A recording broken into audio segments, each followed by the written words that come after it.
नमस्कार मंडळी, तुमचं स्वागत आहे कबड्डी स्टोरीज ह्या सिरीजच्या भाग 4 मध्ये।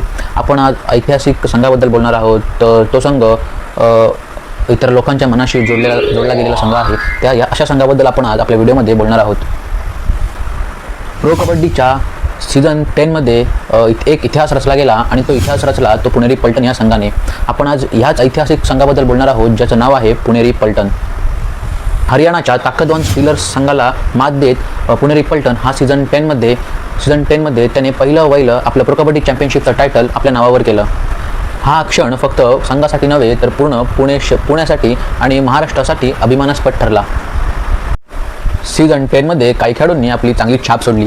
त्यात पहिलं नाव होतं ते असलम इनामदारचं। असलमने आपल्या ऑलराऊंडर परफॉर्मन्समुळे आपल्या संघाला एक मोठा विजय मिळवून दिला होता। आपल्या संघाला पहिलं विजेतेपद आपल्या संघाला पटकावून देणारा तो पहिला कर्णधार ठरला होता। असलम हा स्पर्धेतील सर्वोत्कृष्ट खेळाडू ठरलाच, मात्र मोस्ट व्हॅल्युएबल प्लेयर सुद्धा ठरला। स्पर्धेतील बेस्ट डिफेंडर राहिला तो मोहम्मद रेदा शादलोई। त्याने आपल्या संघाला चांगली पकड करत आपल्या संघाला अंतिम सामना एकतर्फी विजय मिळवून दिला। तर स्पर्धेतील सर्वोत्कृष्ट चढाईकार ठरला तो दबंग दिल्लीचा आशू मलिक। प्रो कबड्डी लीगमध्ये सीझन 10 मध्ये एकूण 12 संघांनी सहभाग घेतला होता। त्यात 12 संघांमध्ये अंतिम विजयी झाला तो पुणेरी पलटण। प्रो कबड्डी लीगच्या इतिहासात पटना पायरेट्स या संघाने सलग 3 वेळा विजेतेपद पटकावले आहे। पण यंदा काहीच मात्र वेगळं होतं। यंदा बाजी मारली ती छत्रपतींच्या पुणेरी वीरांनी।